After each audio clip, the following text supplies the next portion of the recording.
From the heartland of America, focused on God, family, and country, the mouthpiece of the Midwest.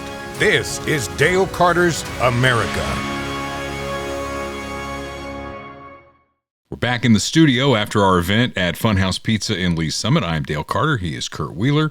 Kurt, say hi. He's all dressed so nice today. You got to show the people. Oh, yeah. Look at that. Oh, there we go. You clean up nice. Yeah, I try. Yeah. Need to wash my hair. We had a lot of people come to the Funhouse Pizza event. That was awesome, and hopefully we've spread the word that way about how you can take what we give out and consume it and share it and spread it. I mean, like a virus of common sense. Let's get it spread across this country. Go. Like the good kind of virus, not the bad kind. Yes, so make sure you're following on YouTube. Subscribe on YouTube and Rumble for the video podcast. Make sure you drop a like, drop a comment, share the link with your friends. Hit that subscribe button. You can find the audio-only version on Spotify, Apple Podcasts, wherever you get your podcasts. And then follow us on Facebook as well. Join in the conversation. All right. And it wouldn't happen without great folks like Bob Watson, my Blue Springs State Farm agent for the last 31 years. 50-plus years he's been repping State Farm out of his office in 7th and Main in Blue Springs, 816-229-7878. Auto, home, life, commercial insurance, those pontoon boats you see on the lakes. Even though he's officed out of Blue Springs, it's a wider world these days. He's licensed in both Missouri and Kansas. Bundle your home and car insurance and save even more. He's my guy. Let's make him your guy. Bob Watson, State Farm. Like a good neighbor, State Farm is there. Come on, man. That's it. That was the wrong one. There's Joey B making an appearance. I meant to do this. Tremendous people. All right. So help us spread the word here in this crazy world that we're living in. We're your safe space here at Dale Carter's America for rooting for the country. We root for the country to do well, which is why I am stoked that we're going to have special guest Ron Freeman on with us. If you've ever had the pleasure of hearing him speak, he's a Lee's Summit guy, former football player, played for a brief time with the Kansas City Chiefs. He's been a coach, a motivational speaker, an author. He's just a great guy, and I can't wait to get him here on the podcast. We want the country to do well. That's what it's all about. From last week's episode, we talked with Speaker Patterson about the proposal to eliminate state income tax in Missouri, and I put that up on Facebook. A lot of pushback on that. Have you noticed there's a lot of pushback? Really? Yeah. What's the pushback? Well, there are several things. Kansas tried this, right? They call it the Sam Brownback years. And it's why no Republican attached to Sam Brownback can get elected dog catcher in Kansas, because they botched it so badly. And then, of course, they say, well, you take away the income tax, all of a sudden I'm going to be taxed on this, I'm going to be taxed on that, taxed on this. It comes down to this. Our income tax in Missouri, and income tax in general, I cringe at that word. It's not something that we've done in this country for the full history of the country. We've talked about that. It came about during World War I as something that became permanent. Federal government got their slice, and then all the states went, hey, we want a slice.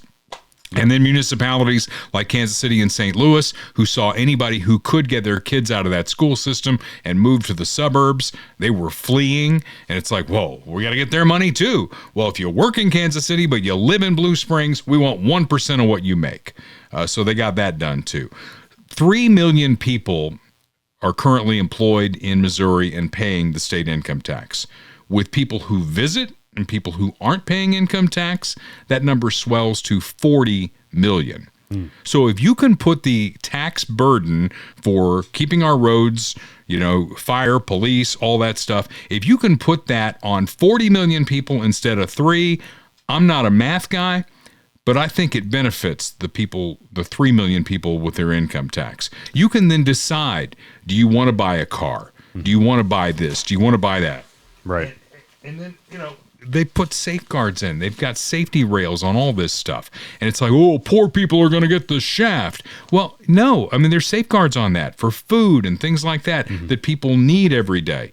So I I'm going to vote for it because the governor put it on the ballot for the August 4th primary election. It gives everybody a reason, even if you're not in a contested race. For instance, in the 5th District in Jackson County, I don't have a Republican opponent. So there's no reason for anybody to go vote. Well, now there's two.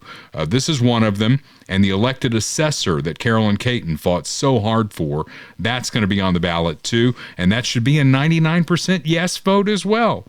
After what we've been through in Jackson County, because every other county in Missouri has an elected assessor. They did this at the state level to affect Jackson County, Missouri.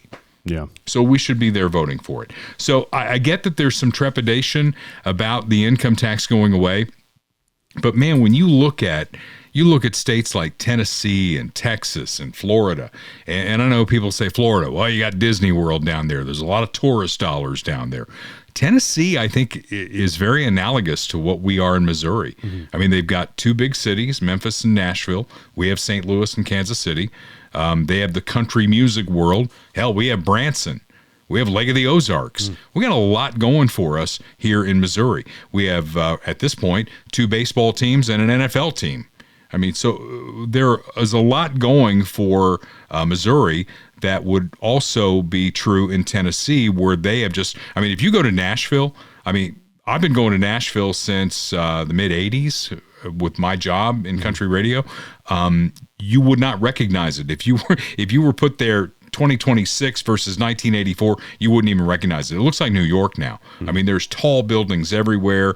They're building a new football stadium for the Titans. I mean, it is really happening in the state of Tennessee. And Speaker Patterson and a majority of the Republicans say, hey, we want some of that. We're going to talk about fleeing businesses a little bit later on. Wouldn't it be nice where you've got heavy tax, heavy regulation in Illinois to suck some of those businesses into Missouri? Yeah. I think we'd be all about that.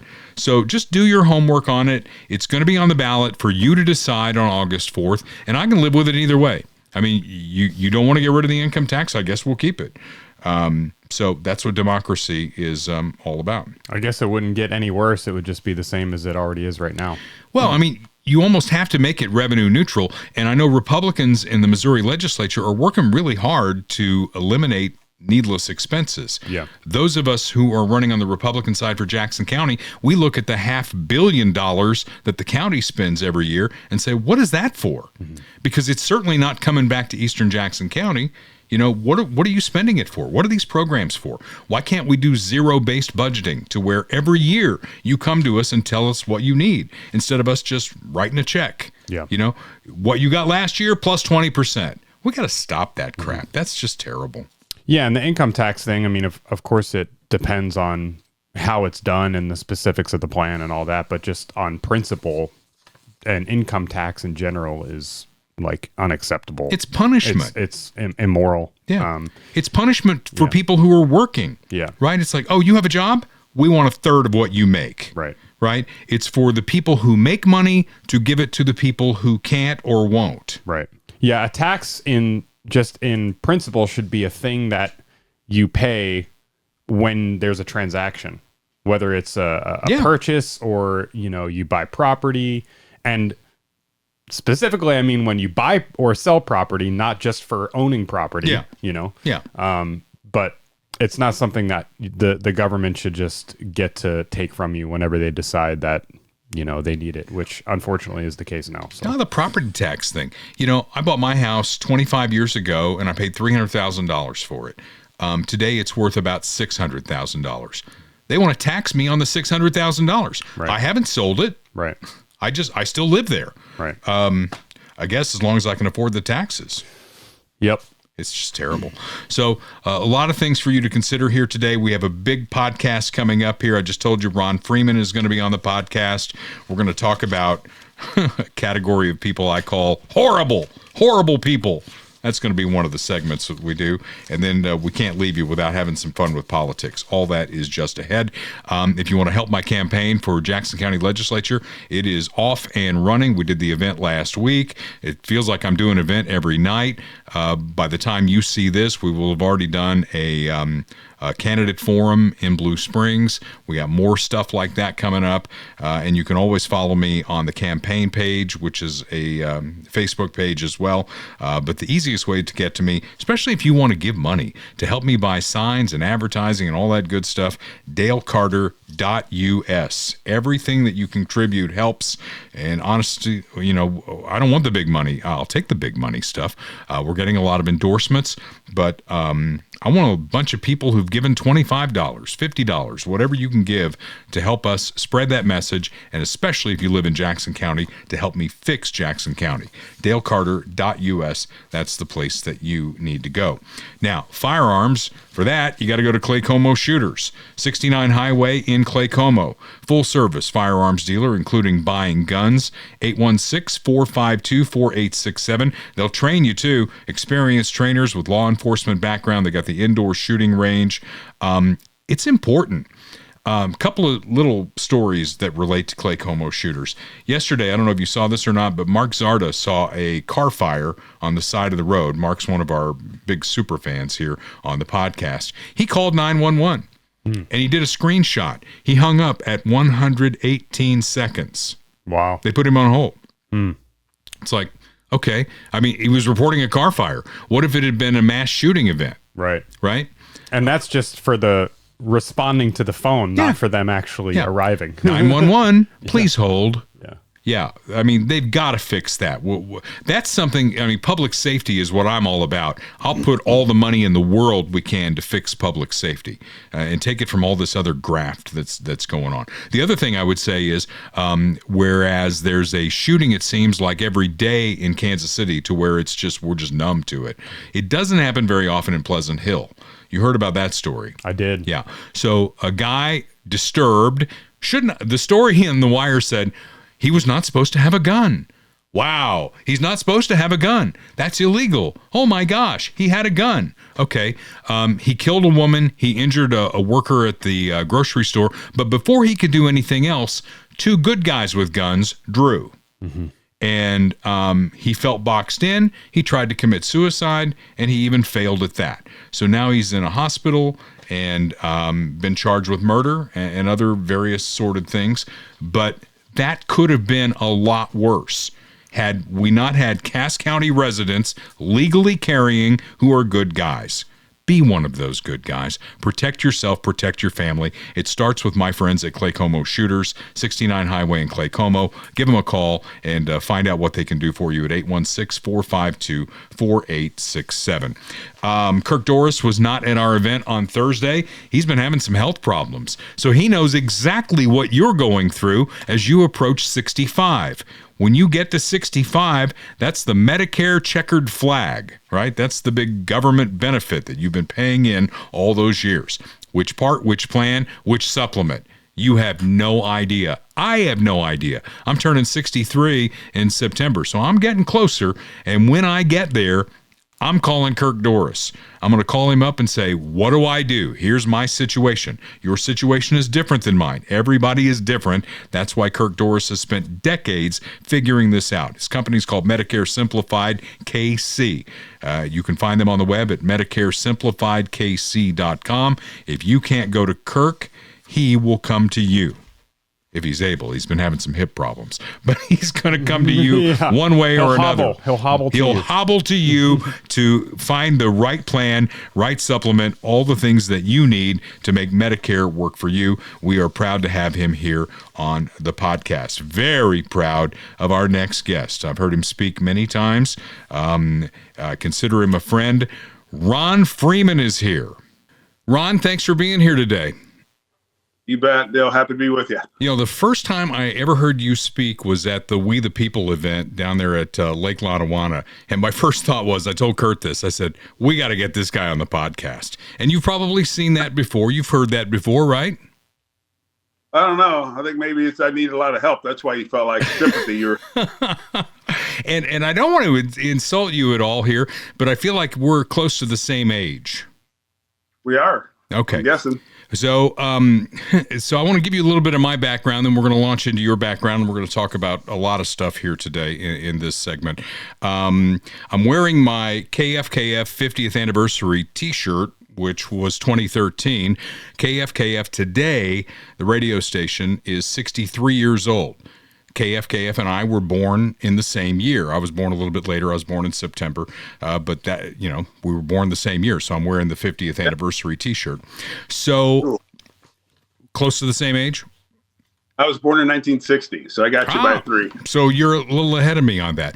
Okay, so I grew up in southern Indiana. Evansville, Indiana is my hometown.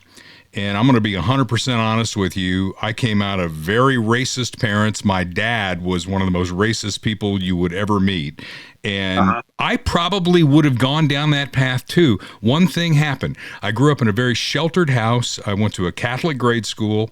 And when it came time to go to high school, my parents told me they couldn't afford to send me to the same high school where Don Mattingly was going, because that was right down the street from us. I had to go to the public school. And that public school in the 60s was always known as an elite high school.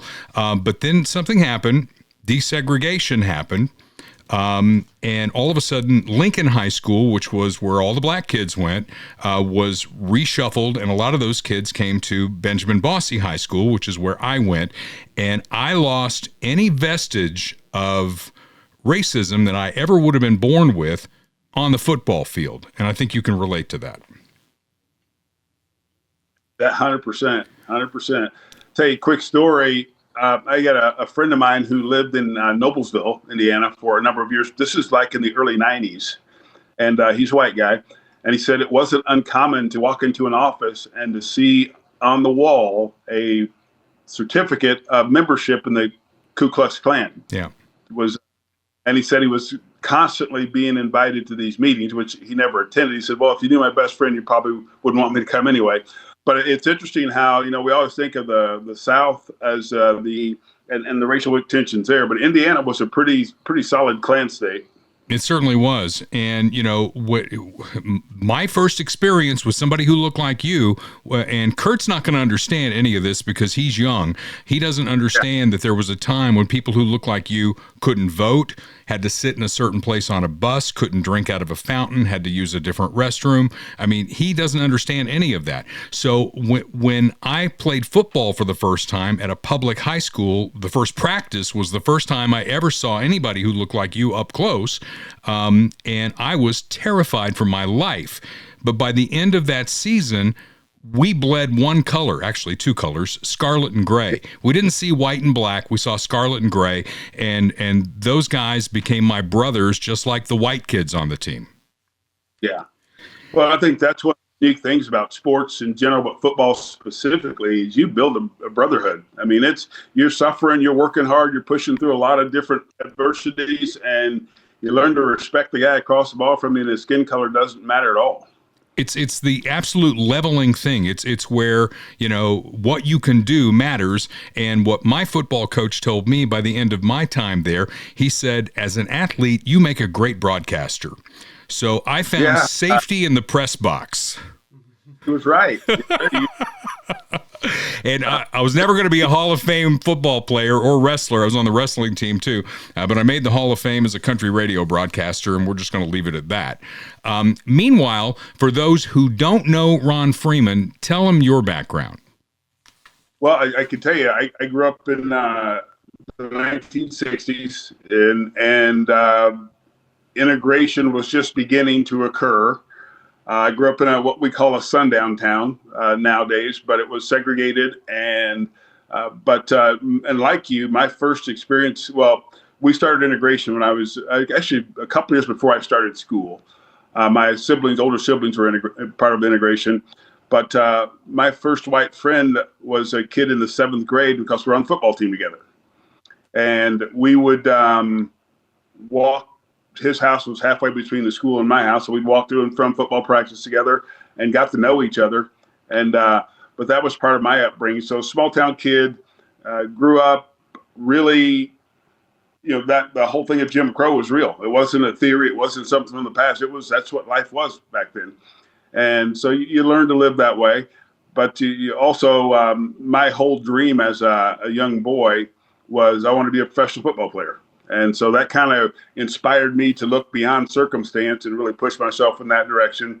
Was fortunate to play at Pittsburgh State University, then with the Buffalo Bills, and then what I like to call the Donald Trump League, which was the original United States Football League. He owned in New Jersey, had a lot of influence in how that league was ran. Then came here with the Chiefs in '87, decided to settle down in Kansas City, worked for a number of years with the Fellowship of Christian Athletes, blessed to be the father of 4 kids, 2 boys and 2 girls that are grown now. But I've been in Kansas City since '87 and love it here and look forward to see positive things happen everywhere. Yeah, you're also an author, motivational speaker, and all that. You've also been a candidate for Congress, right? Yeah, ran for Congress in 32 years ago now, 1994, and here in the 5th District. A lot of neat things in terms of just being involved. Was a Republican nominee, came in second, still haven't conceded, but it was just learned a lot, met a lot of neat people, got involved politically, and started seeing some positive things happen. And as an aside, in 2013, I was a motivational speaker, wrote a book called Game Changer, Setting Your Mind to Win, sold a few copies of that and been out on the motivational speaking trail. Got involved. My oldest son was a high school football player at Grandview. And when he was a senior, he goes, "Dad, when I go pro, I want you to be my agent." And I kind of laughed at him because that wasn't what my thing was. But went to a friend of mine who was an agent and said, "Hey, if this is something possible, how does that process work? What does it look like?" And he goes, "Well, with your business background, your sports background, you might think about getting certified." So long story short, I got certified in 2008, worked as an NFL agent for about 8 years. And so that was kind of a neat experience. But when I left there, I got back into the consulting speaking business and was actually a consultant to the Lee Summit School District. Oh. Worked with the superintendent and superintendent team. Had a lot of really positive things going on with the district. And then this guy came along named Dennis Carpenter. I don't know if you know that name. I don't. But he became the first superintendent of Lee Summit Schools. This was like 2019, around that time. Yeah. So I was working with him, working with the leadership team, and things seemed to be going pretty good. But one day he pulled me aside and he goes, "Hey, can your training prove that Lee Summit's racist?" And I'm like, "No, that's a consultant first and foremost." And then I don't agree with the premise that Lee Summit is racist. And but basically from that point forward, I was no longer his consultant and kind of got kicked out the door. But it inspired me to write a book called Rethinking Race, where I really delve into American history, my own personal history, and kind of where we are as a culture and society. And a lot of things that we consider to be racially divisive are just misconstrued notions. They are. And but I think that was the whole theme of the book is like, we need to rethink our views on race because we've allowed this idea of America being racist to run amok in our society, and it's causing more harm than good. And a lot of innocent people are losing out. Yeah, my theory is it's coming from one side. It's coming from the Democrat side. When I moved here in 1995, Ron, I left Connecticut behind, and we had a black Republican congressman named Gary Franks who represented us in the U.S. House of Representatives, and that was 1995. And then I hear these guys go out there, and the number one play, we have what we call the Democrat playbook. It's like 6 responses to any question that you raise. And number one on the list is it's racist. That's the one they tout out there every time. You can see Cory Booker go out there and say, this is racist, or Joe Biden say it's Jim Crow 2.0 or Jim Eagle or whatever he said back then. They are touting this because it's all they have. And they are used to in the past, when they said to a guy like me, said, "You're racist," I would cower in the corner and go, "Oh no, don't call me racist." And now we don't face it that way. It's not like the crucifix to Dracula anymore. Now we stand up and we say, this is 2026. You're way out of step. Yep. No, I can tell you it's probably been, almost 15 years ago now. I was speaking to a civic group here in Kansas City, and it's a group of white men who are probably all at least 10 to 15 years older than me. So I'm really the youngest guy in the room, and maybe one of the two minorities in the room. And I opened my remarks with this. I said, guys, America's got a racial problem, and it's your fault. And they looked at me like, well, where are you going with this? Kind of like it wasn't they. Yeah. And I said, here's the problem: is for the last 40 years, you let people call you racist, and you never defended yourself. It's true. You sat there and this old Joseph Goebbels, Hitler's propaganda minister, if you repeat a lie often enough, people will accept it as truth. Yeah. And so that's kind of been a nation. It ran unchecked for so long that, it must be true. But then you get into conversations. I was on an airplane. It's just been probably 4 years ago, flying from Phoenix to Kansas City. And I'm talking to this white lady who was 75 years old. And she asked me what I did. And at the time, I was in the process of writing Rethinking Race. And the minute I mentioned the title, she goes, well, America is racist. And I looked at her and I said, politely, because I'm a polite guy, you could probably see that. I said, why do you say that? And she thinks about it for a minute. I mean, she's going to her temple. She's really squinting. She's like, I guess I never really thought about that. And here's one who had a stone cold conviction. And then we spent the next hour talking about the progress we made. I said, you're older than I am, but you remember what life was like when we were growing up?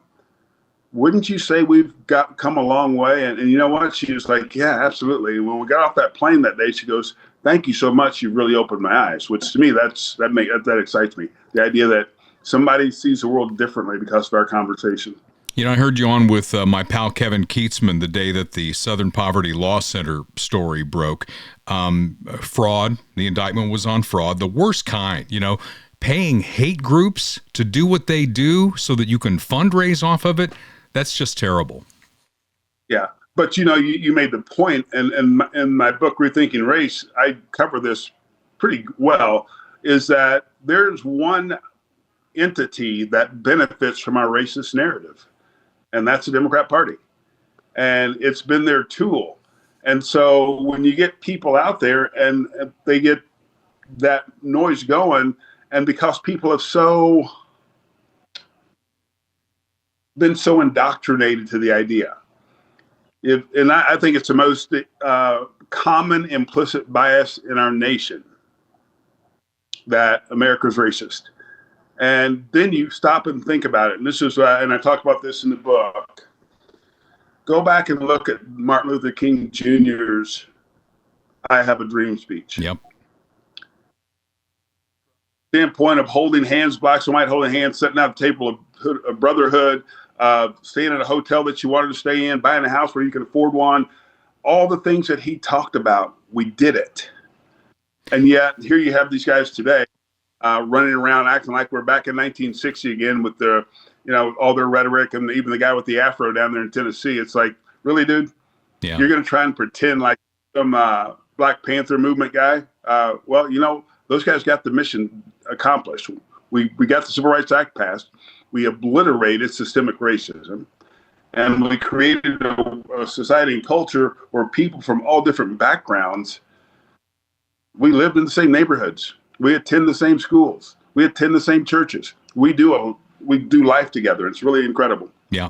Well, and a lot has changed here in terms of like redistricting, and what the Supreme Court did. I thought they solved the other side of the equation, because for years, we were told you can't gerrymander or redistrict to disenfranchise minorities. And that always made a lot of sense. The Supreme Court decided that decades ago. And now they've done the other side of it. You can't gerrymander to benefit a minority. So when you look at districts, my favorite one is the 13th in Illinois that starts in East St. Louis and snakes all the way over almost to the Indiana border. That's not right. And now the Supreme Court has stepped in, and that's why they're losing their minds again on the left, saying, oh, it's racist, it's Jim Crow. They're trying to fire up the same old narrative. Yeah. Well, it's because that's what they know, that if they can get that narrative alive and active, they can, quote unquote, motivate, turn out the black vote and have a chance at winning some of these congressional elections in the fall. The irony of that one is that it started in the Tennessee's 9th district, which you're probably aware of, but Tennessee's 9th district for the last 20 years has been represented by a white guy named Stephen Cohen. Right. It is a black district, but they've elected a white guy for 20 years. The woman he's beat in the last 5 races is a black woman, a Republican. She's on the ballot now. If it was really about getting a black person elected, there would be no argument, because what you have in that race now is a black woman on the Republican ticket and a black man on the Democrat ticket. Yeah. Well, and you pointed out the same example that we did on the podcast page of the 4 African-American men who are in Congress who represent white majority districts. Yeah. And one of those is Emmanuel Cleaver. Yeah. Imagine that, right? So what say you? We're going to get you off the bench and get you into a campaign soon? I don't know about soon. Down the road, maybe. We got a few other irons in the fire right now that we're working on. That's, it's possible. You never rule it out, but I don't have any specific plans at this point. Well, when I got out of politics the last time, I lost the mayor's race in Blue Springs, and I was on the bench for 6 years, and then the whole tax assessment debacle happened, and they pulled me back in. So I'm running again, obviously, this fall. Well, good. And I got your back, man. We'll be out there supporting you. I appreciate it. And when you run, I'm definitely going to have your back. I appreciate that, Dale. You bet. Ron Freeman, thank you so much for spending the time with us. I appreciate you. You bet. My pleasure. Keep up the good work. So again, thanks to Ron Freeman for being on the podcast. I didn't quite convince him to jump back into the fray of politics, but I'll keep working on him. We want to thank Jim Dingman and our friends at Funhouse Pizza.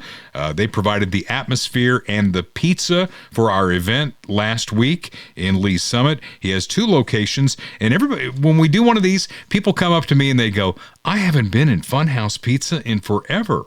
I used to love coming to Funhouse Pizza. So we are spreading the word through the podcast that Funhouse Pizza is as good as it's ever been. Great pizza, cold drinks, fun atmosphere, rides for the littles, pinball machines. They still have pinball machines. They have video games there.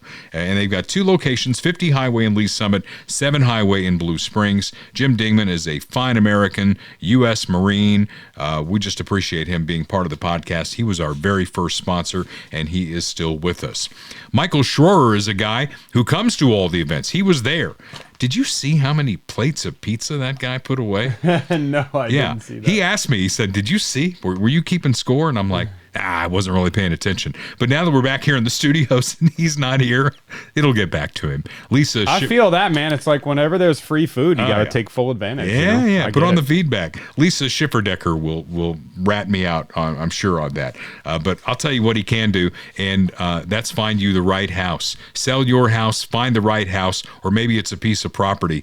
Last week, we put up a slide on the Facebook page for the podcast where he had this pristine piece of land. Is that it? Maybe. Yeah, I think that's it. And like with no restrictions. And we started to get a lot of response because people want to get away from all this crap, the battery plants. There's a waterfall. Oh, look at that. That's a waterfall. Yeah. Beautiful piece of property. And he'd love to help you build on that. Your own escape away from all the madness that's going on. Call Michael and get that conversation started about your house and what you want to do next. He's with RE/MAX Elite in Lee's Summit. Office number is 816-373-8400. His cell phone, 816-520-9342. And you can get him on the email there at Michael Schroer, SCHROER, the number 56 @gmail.com. And when you reach out to Michael, please do tell him that you heard about him right here on the podcast. It helps, especially when he makes the decision to renew. every 6 months, which we appreciate. Okay, next segment. We're going to call this horrible people. Just horrible people. I've come to the conclusion, and it's really on both sides of the spectrum. It's not limited to Democrats. There's Republican horrible people, too. When you get behind your keyboard and somebody posts something on Facebook, you just say horrible things. Yeah. I'm so sick of that. I'm sick of it. We have our own page on Facebook, and some of you know who you are. You hate listen or hate watch the podcast, and you can't wait for me to post something so you can say the most hateful, incendiary things that you can possibly say when I'm trying to explain something. And then we get into this back and forth and back and forth. I'm done with that shit too. You know, some of you trolls have found your way onto my campaign page, and I'm going to take a page from Mark Alford. Mark posts stuff all the time, and he posts very positive, uplifting things. He posted something on Memorial Day. He said, God bless our men and women who have given their lives for this country. Mm-hmm. And there were hateful responses click, to clack, that. click, clack, click, clack. Oh, my God. So here's where it started for me. Another deranged dude goes up to the White House shooting. You saw that story, right? Yep. Yeah. What could his possible motivation have been? He's clearly unbalanced. No one on the left will take responsibility for firing these people up. Now, you got to know that going through that guy's brain was, I'm going to go take out Donald Trump, and I'll be a hero to the left. They'll throw a parade for me down Pennsylvania Avenue. Okay? I'm not saying he is a hero, because some of your hate speech back at me said, how can you call this guy a hero? I'm not calling. Read everything that I write. And, you know, reading and comprehending are two really important skills in life. I didn't say he is a hero to the left. I'm saying he's activated based off of their insane rhetoric.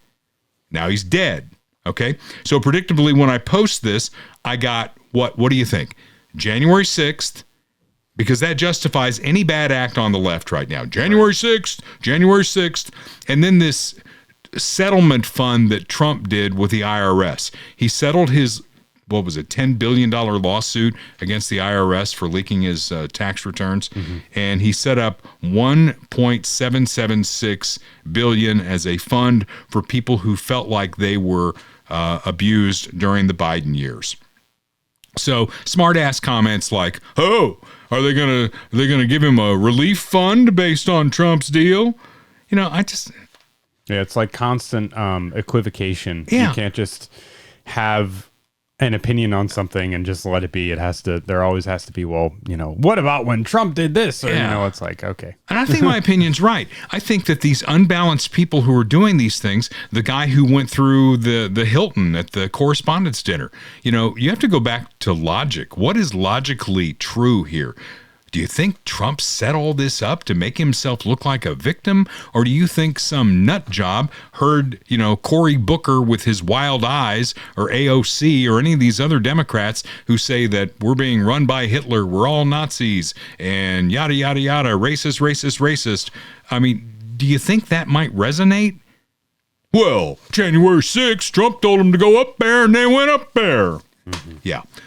So you excuse any bad act on the left because of 4 hours that looked really bad for the Republican Party. Yeah. So I'm gonna close the book on that, and then we're gonna go back to Joe Biden. You remember his debate performance when we face planted, right? Yep. Let me put a pin in that for a second, because one other thing I wanted to mention: Pam Bondi, our former Attorney General, she went online and said she was diagnosed with cancer. Mm-hmm. And I'm like, man, that's terrible. I mean, I would hate anybody being diagnosed with cancer. And I'm going through the comments. Karma's a bitch. Mm-hmm. Did you tell him that the Dow hit 50,000? Yeah. I mean, stop. This is just a random post that I pulled up on Facebook. Will she be seeking medical advice from RFK Jr. or Dr. Oz? I didn't realize that a cancer could get cancer. So there is a God. I guess he's not too worried about the Dow being at 50,000. Yeah. Someone said, just redact the diagnosis and it will go away. Okay. So when Biden was diagnosed with cancer, what did we do? I think if you went back to the tapes, I mean, we were concerned that the guy, especially the last 2 years, that he couldn't serve as president. Right. Because, you know, just the evidence that we saw on a day-to-day basis. It's like, this guy cannot serve as president. I felt sorry for him. I think we had that same emotion. Yeah. We felt sorry for the guy, especially the last 2 years. But then when he went on the debate and he face planted, right after that debate, Jill, there was a restaurant or something, right, where she pulled him out and she stood him there. Campaign event. Yeah, she stood him there, and then what she said. I think you do it better than anybody. Yeah, you did such a great job, Joe. And what did Trump do? He lied. You answered every question. Yeah, you answered every question so well. Great job. You and your little dog, too. Good job, Joey. So now she's saying this. Play this clip. I wasn't horrified. I was frightened because I had never, ever seen Joe like that before or since. Never. Or since. Yes. Or You've since. never seen him like never. that.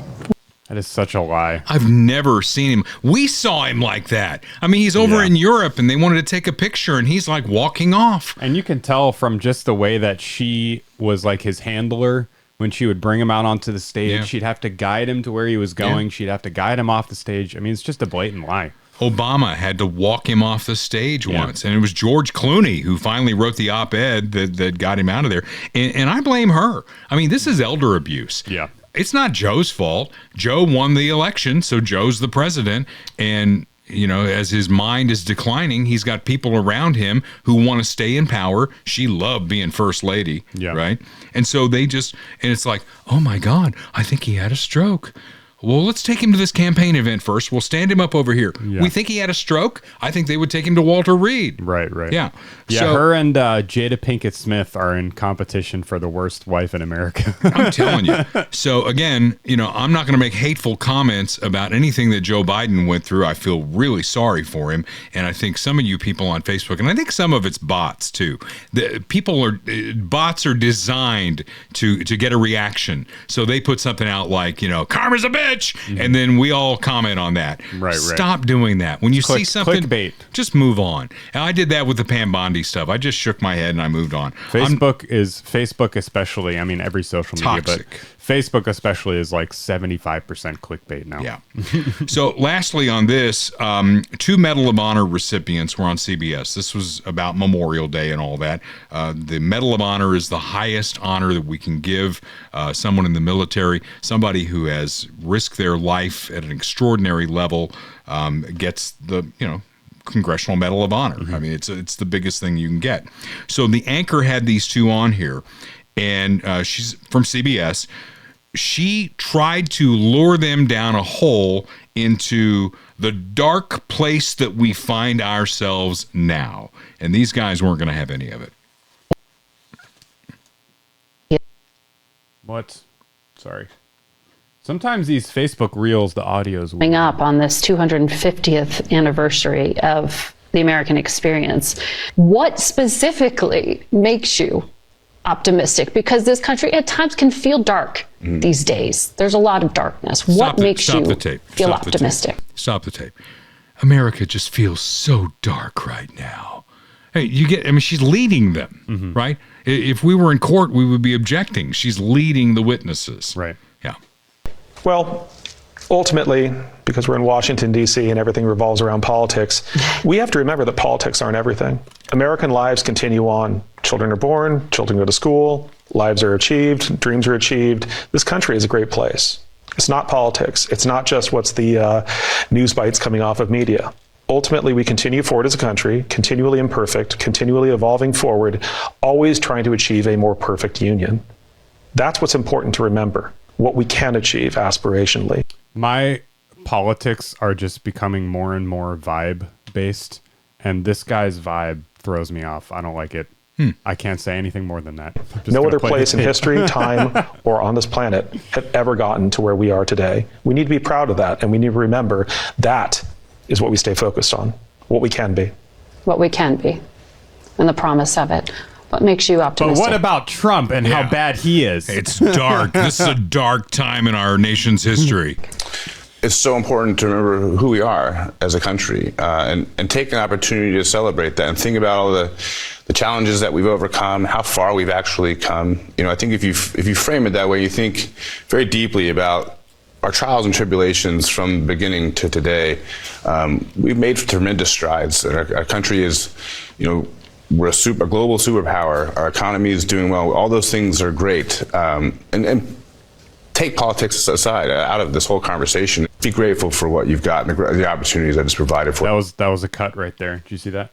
Yeah. See a better vibe. Our economy is doing well. All those things are great. Listen. Take politics aside out of this whole conversation. Be grateful for what you've got and the opportunities that it's provided for you. And if you do that. Yeah, that was a cut. They cut something out. How's his vibe? His vibe is better than the other guys. Okay. This guy, I mean, the guy on the right here, you know, he's a veteran. I'm not going to disparage the veterans, but Medal of Honor recipient, Yeah. the best of the best. Yes. Yeah.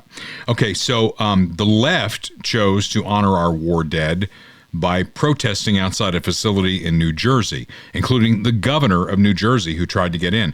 This facility is detaining rapists, murderers, child traffickers, and other undesirables who are here illegally. That's not my opinion. That's what Tom Homan said.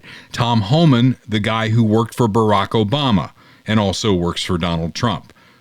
He's the guy who said that.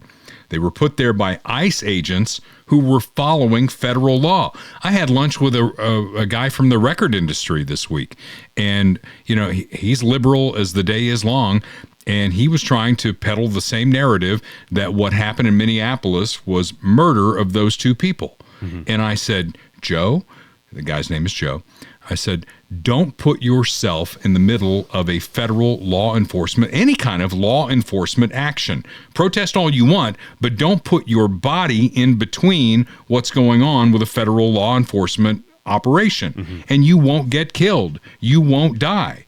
And he said, well, maybe the woman did that, but the guy who got killed, that was absolute murder.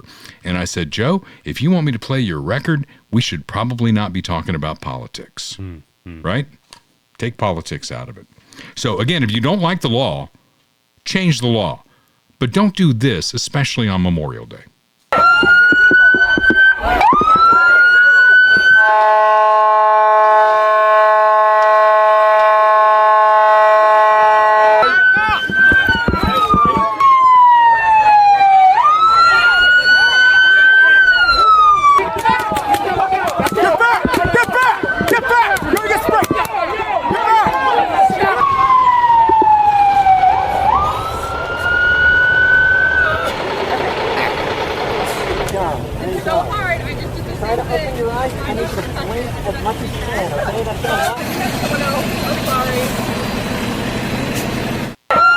This is like, it's like LARPing for them, you know, because it's like they watch this video and they like get off to it, you know. It's like not like, you know, and that's it's like giving them wood or yeah, I don't know, maybe you never know, but like they're like, oh, I got pepper sprayed. Oh, I got pepper sprayed at the protest. You know, I'm a real freedom fighter or whatever they say. You know what we said on KFKF? It's like, you know, Memorial Day weekend's here. Go have fun with your family. It's like it's the unofficial start to summer, cookouts, swimming pools, and all that. But at some point, take some time and thank those men and women who gave the ultimate sacrifice to give you the freedom to do that. This is bad optics, and it was led by the Democrat leadership of the state of New Jersey. They look for things like this. LARPing, is that the thing? I guess? Yeah. All right, fine. So it's bad optics. Again, you know what that means, by the way? I don't. I'm just going with the flow. Live action role playing. So it's like when you see. So it comes from the people that do like the medieval stuff where they dress up and like the knights, like the Renaissance costumes, fest. yeah, and they have like the foam swords and they go out and have like battles, or like Civil War reenactments is LARPing, and it's not like in that sense it's not necessarily a bad context. Like the Civil War stuff is cool, but you know, it's people like playing a role or pretending, you know, and these people are pretending to be like communist revolutionaries, basically, and they get a kick out of getting pepper sprayed because it gives them their credentials. It's like the equivalent of a rapper going to jail. Well, what's their next album cover going to be? It's going to be their mugshot, them in handcuffs, so they can sell records. It's the same exact thing. My eyes cannot roll enough, I suppose. But again, I think it's a bad look on a day when we're honoring those who weren't LARPing, but actually doing something to keep you free that got them killed. That's what we should be focusing on Memorial Day. Max Motors, maxmotors.com. Mark Muller, who was at our event last Thursday, and he was there to celebrate the fact that one of our followers, Lisa Schifferdecker, she bought a brand new Explorer because Mark Muller deals in American-made vehicles. Kurt's scrolling through maxmotors.com right now. They're in Richmond, Clinton, Butler, Nevada. These are small towns. They don't have the overhead that the big city dealers do, so they beat them every time. And not only that, Mark will go further than this. They're the Amazon of car dealers. You find something on that website you like, they'll drive it to your front door, do the deal at your house. One of the worst things about having to buy a vehicle is the fact that you have to budget at least a day to go sit in the dealership. It is the worst experience. It's kept me from buying a car more than once. Mark Muller wants to put an end to that, and that's why he's offering himself as the Amazon of car dealers. The easiest place that you will buy your next car. Small-town American values of God, family, and country, the same that we share on this podcast. And if you don't buy from Max, Mark says, buy American. And then when you buy that vehicle, you got to keep it in shape.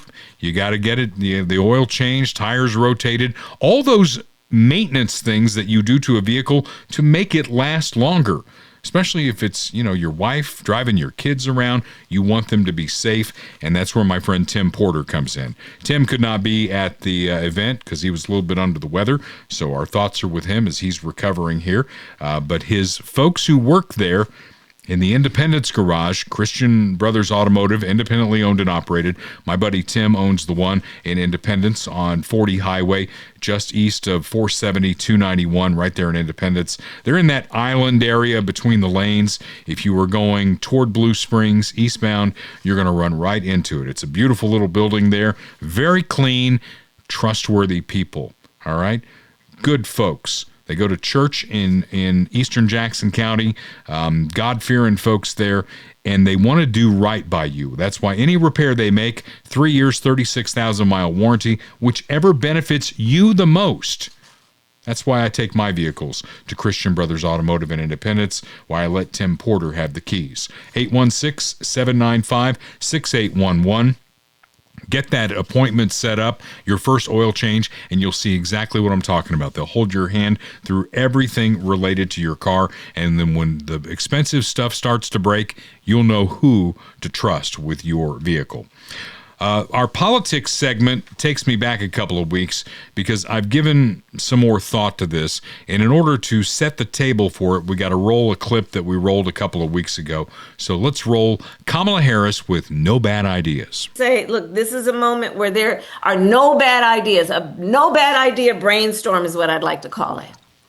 And in that no bad ideas brainstorm, we talk about what we need to do and think about doing around the Electoral College. We talk about the idea of Supreme Court reform, which includes expanding the Supreme Court. We invite a conversation about multi-members districts. We talk about, that if we win the Senate, which we should and we will, then the Senate Judiciary Committee should have rules that they put in place so when these people come before as nominees to the Supreme Court and lie, that they are held to account and consequence. Not just that somebody goes on cable news and says they lied, but that there are rules in place to actually penalize people for lying to a Senate Judiciary Committee. That we agree that it is right to have ethics rules for Supreme Court justices. And let's put those in place. Let's talk about statehood for Puerto Rico and D.C. These are the things I think that we've got to do. We've got to neutralize these red states from cheating, including blue states expanding their maps. And all of this, I think, is look, we got to fight fire with fire. These folks are playing to win.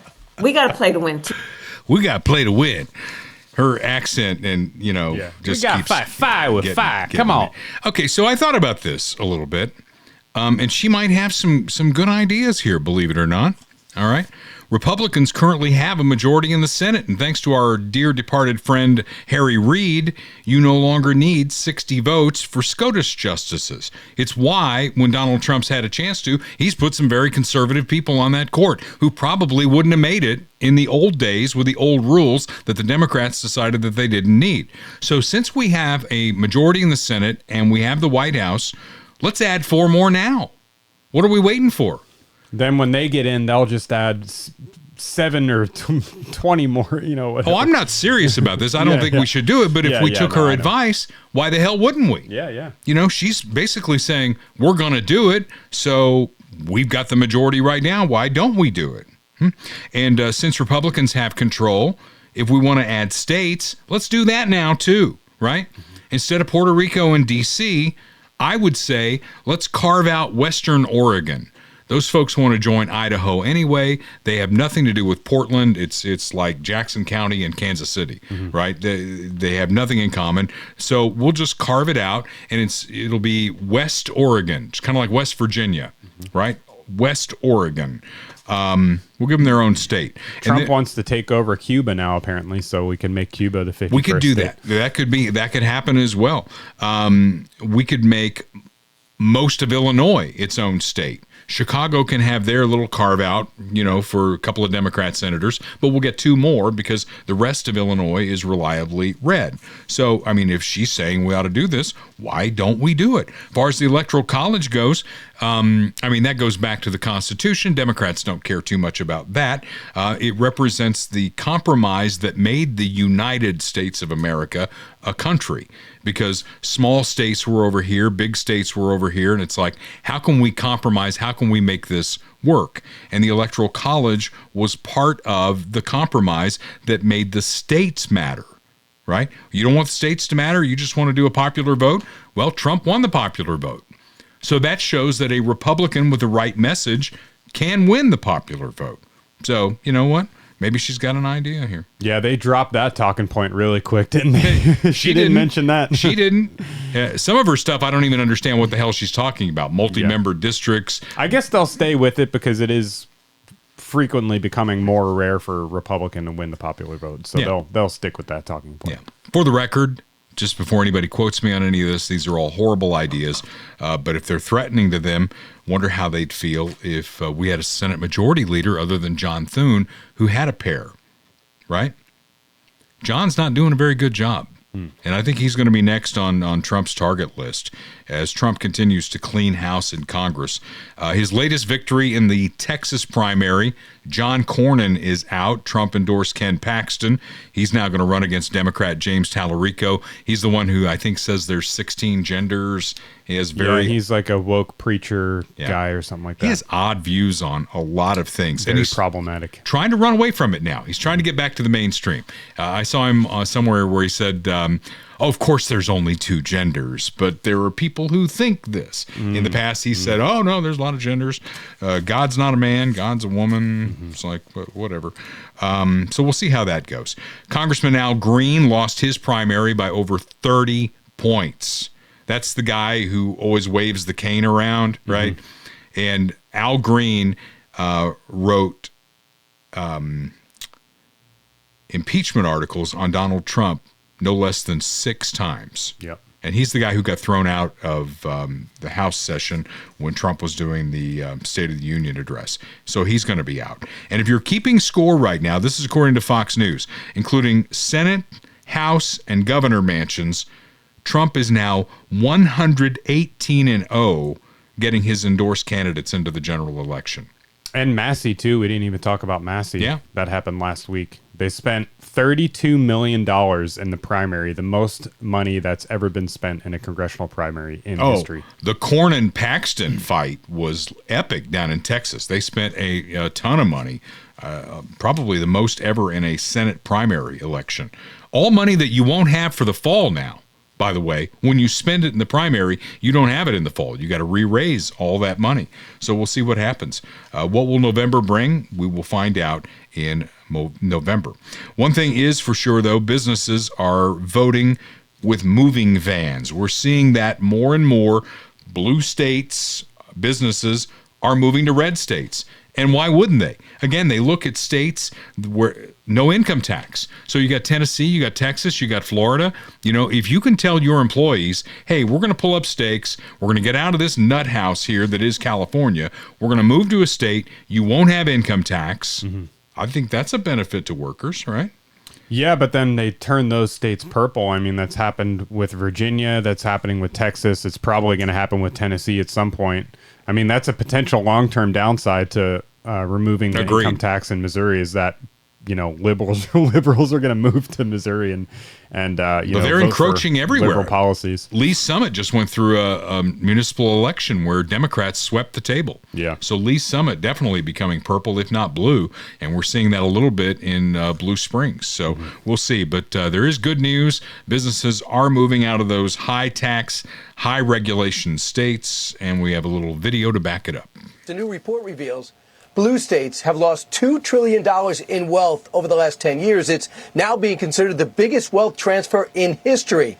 New York is leading the exodus, losing $660 billion between 2012 and 2023. California is down over $500 billion. Meanwhile, Florida is booming, up $1.3 trillion, and Texas right behind, $371 billion. But don't expect anything to change in these blue states. When we move, the new report reveals. Oh, cut that clip short. Yeah, okay, they cut that clip a little bit short.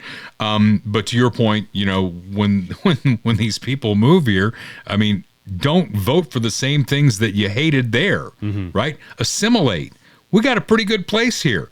You know, we used to say it was the best kept secret in the country, but I think the secret is getting out here a little bit, thanks to probably Travis Kelce getting married to Taylor Swift, all the Chiefs Super Bowls and all that. So the secret is out.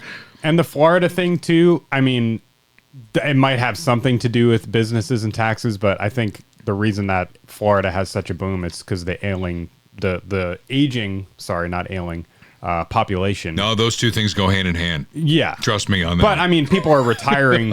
People are retiring to Florida. Right. The country's getting older, not younger. So a lot of people are moving to Florida, and so they're making a lot of money. That's true. A big part of it. No question about that. I hope to be one of them at some point in the future here. So Starbucks, you know, they're famous as a big Seattle company. They left Washington State after the millionaires tax went into effect. The very liberal mayor who has never had a job until this one. I mean, they keep letting people like run cities who've never done anything. Right. Mamdani. What did Mamdani do before he's running the biggest city in the United States? They have the right ideas. They're good looking. They know how to campaign. They get the right funding behind them, and that's that. So when they left, she said, "So what? So what? We don't care." You know. Whatever. So now on the north side of Seattle, I don't know if you caught this or not, the residents there are fed up with the crime that's going on. And maybe there are neighborhoods in Kansas City that might want to take a piece of this. Remember when they had the Chaz or Chop or whatever that was? They set up their own deal. And people got killed in there. With their own police. And, people got killed in there. I mean, it was a bunch of liberals who took over an area, and nationally, liberals were like, well, they have every right to do that. Well, now this neighborhood on the north side of Seattle, they've barricaded the entire neighborhood, and they're sleeping better at night. Check this out. We just saw a Honda Element drive around here, so we got to put a stump over there, I think. You can't just illegally block the road because... Another conflict divides North Seattle's Greenwood neighborhood.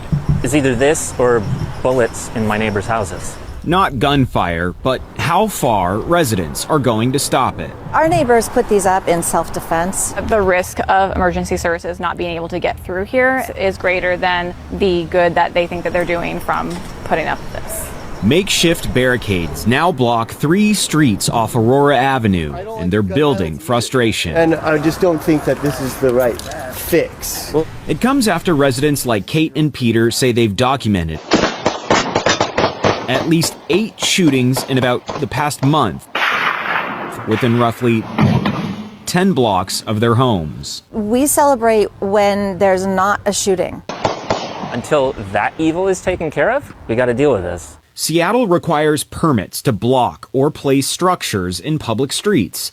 Unauthorized obstructions can lead to fines or removal orders. Kate and Peter say they were built over the weekend and say they don't know whether a permit was approved. You can't just move these makeshift barricades out of the way. And you can see here they're made of dirt, gravel, chunks of concrete, and even logs. But doing it yourself, I don't think is right. Some say it goes too far. It's not a good way to protest. It doesn't solve anything. It's not a fix for sure. It's a Band-Aid. This is Tylenol for stage 4 cancer. Conflicts between neighbors ended in understanding and, in one case, a handshake. I'd shake your hand and give you a hug if you're into it. But I'll shake your hand, sir. Yeah. What's your name? Peter. Peter Clark. As neighbors push the city to stop the violence, their homegrown roadblocks could find themselves at the top of the city's to-do list and be removed. I'll shake your hand and hug you and kiss you on the mouth if you want. No, it's okay. Just I think that's their mayor. I was going to say, what does this lady have to do with I think that's their anything? mayor. Okay. Yeah, I think so. And I wonder if they had those Again, vibe check doesn't pass the vibe check for a mayor. Yeah. I wonder if they had those ordinances in place, when Chaz or Chop was going on. Yeah, I don't know. I mean, they have a point, though. It's like, if it's not good when one person does it, then it's not good when the other people do it. I mean, if there has to be emergency services, ambulance, firefighters, things like that. Someone's house burns down and the fire truck can't get through. I mean, that's a massive liability on your hands. I think all they're doing is trying to raise the flag and say, look at us, right. Get some TV coverage and all that, and really shine a light on what they're doing here. So I doubt it's going to be a permanent thing for that neighborhood. Right. Yeah. What could be permanent for your house is the roof on your house. Your house is permanent, right? It's the biggest investment that you have, and you don't want a big hailstorm to come through. We had a ton of those this spring. My friend Austin Watterson has been very busy on roofs throughout the Kansas City area and the multiple states that they're now in. He now has Tamco Hail Guard. It is beyond Class 4. If it's time for a new roof, that's the one that you want. And stop peddling this nonsense that you're going to basically go to your insurance company and say, hey, we got a couple of hail dings here, pay for a new roof. That doesn't happen anymore. Might have happened in the old days. It doesn't happen anymore. So now roofers that are smart, like Austin Watterson, who does really great work, did the roof on my house, they're working with insurance companies. What kind of roof can we put on here to get a lower rate for your customer? So everybody wins. Get Austin on your roof and get that inspection first. Roofedbyroyal.com. You can reach out at 816-540-7057, especially if you suspect that you've got some storm damage going on there. Get my friends at Roofed by Royal up on the roof and find out what's going on, because you can't have the next conversation until you know what you got, and that inspection is free. 816-540-7057, roofedbyroyal.com. And then the happy guy is going to be my insurance guy, Bob Watson. Give him a chance at your business. Get a rate quote. Find out how bundling your home and car insurance can save with State Farm, and get the gold standard in this market for State Farm. Over 50 years, he's been helping folks like you and me. I'd say congratulations. In fact, he's helped my family. We're on our 5th driver now, little Lord Fauntleroy. Thank God he hasn't hit anything yet. Knock on wood over there. 7th and Main in Blue Springs, 816-229-7878. Auto, home, life, commercial insurance, boats, the pontoons that are out now. Bob's licensed in Missouri and Kansas. He's my guy. Let's make him yours. Like a good neighbor, State Farm is there. So at the podcast event at Funhouse, we had Andy Bacher on, who is with Liberty Alliance. They're a conservative think tank group here in the area. And I thought he did a good job pinch hitting for Ron Freeman. Ron got called out of town, could not be on the podcast. He made that good this week, so it all worked out. My final question to Andy Bacher was, will there ever be a cure for TDS? Well, now we know. Oh, stupid audio again. Sorry. I've always liked him, but this is a mistake. And once Trump puts his name on prescriptions, we're all going to die, okay? Unfortunately, we still have no medications for Trump derangement syndrome on TrumpRx.gov, but we're working on it. There you go. That is Dr. Oz. And The View says if Trump puts his name on it, we're all going to die. There you Remember go. when they said that about the vaccine and then they all took the vaccine? It was the same vaccine. You know? Trump says it, I'm not. Kamala Harris said that. If Trump says it, I'm not taking it. And then the same vaccine, when they became president and vice president, you got to do it or we're going to put you in jail. Yeah, we're all going to die. On that positive, happy note, until next week, this is Dale Carter's America. The views expressed on Dale Carter's America are Dale's and Kurt Wheeler's. They do not necessarily reflect the views of KFKF or Steel City Media. Comments can be sent to dalecartersamerica@gmail.com. Check back for weekly episodes. Subscribe, spread the word, and give us a 5-star review. Thanks for being a part of Dale Carter's America.